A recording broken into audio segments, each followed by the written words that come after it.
Of all the figures to emerge from the Iran-Contra hearings, Felix Rodriguez remains the most shadowy. Rodriguez worked for the CIA in Vietnam and Latin America. At one point, he was assigned by the agency to assassinate Fidel Castro. His name continues to surface whenever anyone brings up allegations that seem to link George Bush to that illegal Contra operation. At the age of 48, a portly Felix Rodriguez is an unlikely figure to find still at the center of a shooting war. But that is where we found him. We rendezvoused with Rodriguez in El Salvador, where the Salvadorian army, backed by the U.S., is locked in a civil war against the communist rebels backed by Cuba. Rodriguez says he first went to Salvador in 1985 on his own initiative as a private citizen to help the Salvadorians in their fight against the communists. What is it? Are you a war lover? Is that it? Are you constantly in search of adventure? See, for you and for a lot of Americans, it's very difficult to understand to lose your country to communism. It's not easy. You can read it, but you have to experience it to be able to know what it feels to be taken away from your home, to be separated from your family, and not to be able to return. And that's something that sticks with you for the rest of your life. Rodriguez has spent the past 4 years training Salvadorian chopper pilots, and he took us along on a combat mission. He flew in the lead chopper. We followed in one of the 4 gunships that accompanied him. What he is teaching the Salvadorians is the treetop helicopter technique he helped develop in Vietnam while working there for the CIA in the early 70s. Flying at treetop level the way that you do, isn't that taking an unnecessary risk? No, on the contrary. By experience in Vietnam, we found out that going extremely close to the ground, the guerrilla is not able to determine from what direction you are coming. And by the time they see you, they don't have any time to react and shoot you. During the mission, Rodriguez spotted a column of guerrillas. He marked their location with a smoke grenade so that helicopter gunships and troops airlifted into the area could engage the guerrillas. Rodriguez, for good measure, emptied his M16.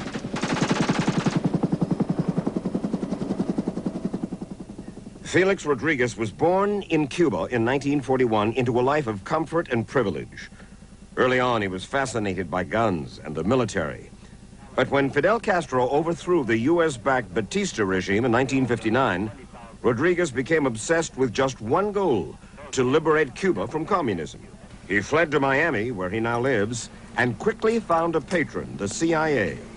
The first time with the CIA was when they started recruiting people for the Bay of Pig invasion. How did the CIA get to you? Well, I got to them. He got to them in 1960 when he joined the CIA-sponsored army of Cuban exiles who would later try to invade Cuba at the Bay of Pigs. While training for that mission, the CIA picked him and a friend to infiltrate Cuba and assassinate Fidel Castro. The CIA left nothing to chance. We were given a telescopic rifle, a rifle with a telescopic sight, a very powerful rifle, only 20 rounds of ammunition. You don't need more than 3 or 4, actually. And we were also told that it was already pre-sighted. Pre-sighted? What does that mean? Well, it means that the location probably was already found near to a place that Fidel will visit. So the rifle was already pre-sighted to that distance, so we didn't have to mess around with it. Rodriguez never got the chance to kill Castro, and several attempts to infiltrate Cuba failed. You still consider Castro a target? For you? And I think he's a very valid target for every Cuban.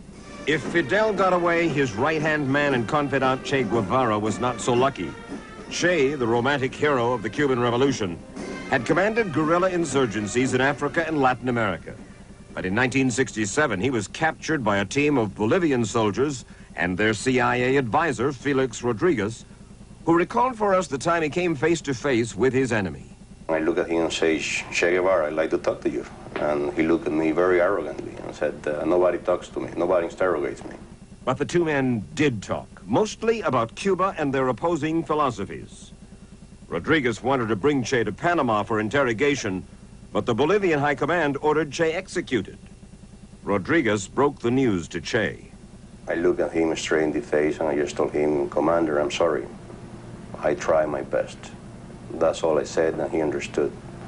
He looked straight to me and said, it's better this way. I should have never been captured alive.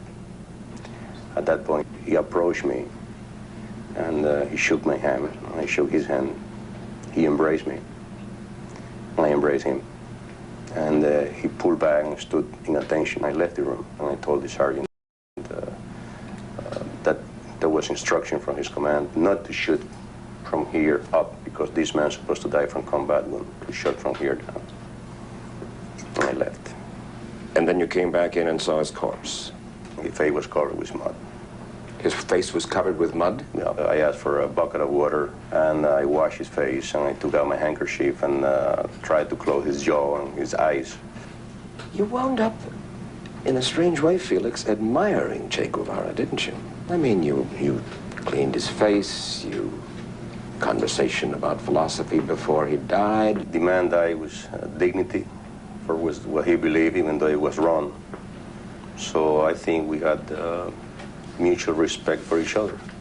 How did the Bolivians prove to Fidel that Che Guevara had indeed been killed? The commander thought that maybe Fidel would deny it. So he suggested that his head should be cut off. The Bolivian commander suggested that? And I said, well, you feel so strongly about a tangible proof of it, cut one finger. And we have his fingerprint, and they can be checked. So instead of that, he ordered both hands to be cut. Both hands? Both hands. Yep. And that is the picture of both of Che Guevara's hands? Yes. I've never seen this picture before. You have never been publicized anywhere in the world. And these were sent to Fidel? My understanding is that Fidel keeps both hands in one of the monuments of Cuba and show only the hands to high dignitaries that visit him. The hands of Guevara? That's correct. Rodriguez retired from the CIA in 1976 because of combat injuries he suffered in Vietnam. But he has never lost his love of war, nor his anti-communist ideal. So in the early 80s, when he determined his helicopter concept would work in El Salvador, he called upon an old CIA mentor he had met in Vietnam, Don Gregg. But Gregg by then was the national security advisor to Vice President George Bush.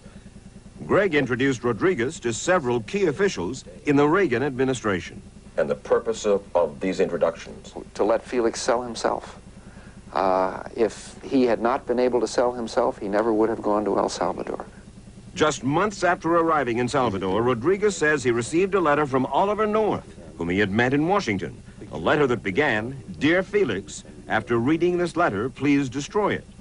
North went on to recruit Rodriguez into managing the illegal Contra resupply operation, headquartered at the Ilopango Air Base outside San Salvador. But almost from the beginning, Rodriguez felt that the resupply operation was a botch. I understand the very first plane that was sent down here almost didn't make it to Salvador? We had to make emergency landing. It was in lousy condition. Bad engines and very poor condition.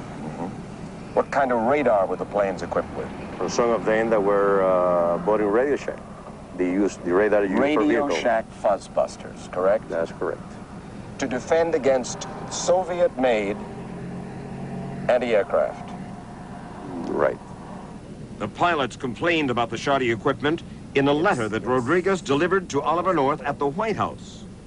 And North's reaction to the letter? He was very concerned that if the press would get a hold of this, it would be a big scandal. That was his reaction. Not that the equipment was lousy, but that if the press ever were to learn about it. That's correct. Rodriguez also complained that North's agents, General Richard Secord and Albert Hakim, made excessive profits off the Contra operation. Richard Secord, he a patriot? Did he make money out of Iran-Contra? Well, I think he probably got upset that, yes, he did. He did. Millions, maybe. Right. While you were running shoddy planes out of here, bad equipment, Radio Shack fuzzbusters as radar. Apparently, if we're to believe what we read, Richard Secord, Hakim were making millions. And Ollie North knows about it. What does that do to your gut? Well, that's why I wanted to leave at a point, and that's why after the 25th of June, we never talked to each other again. You don't like Ollie North very much.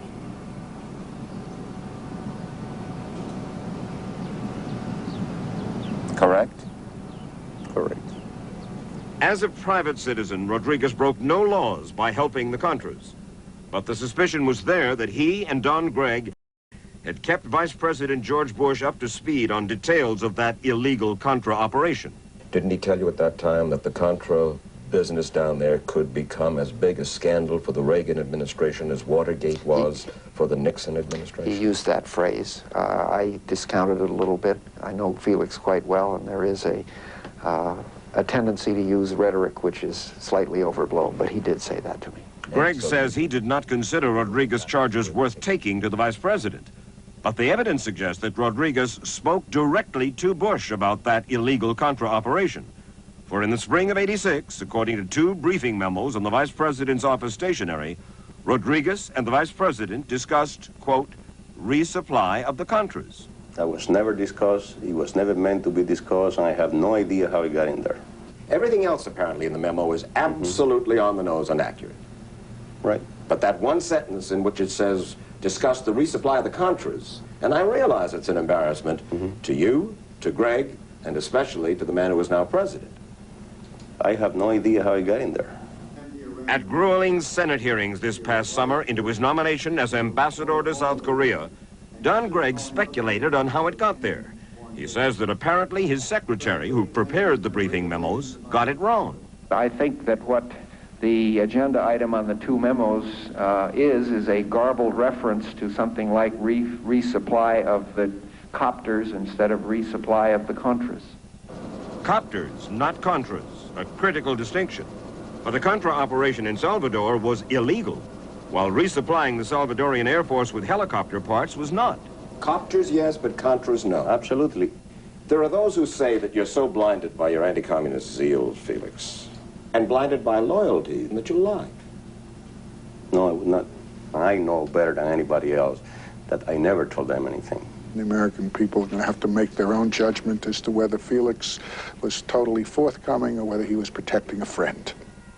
Arthur Lyman, chief counsel for the congressional committee that investigated the Iran-Contra scandal, talked at some length to Rodriguez.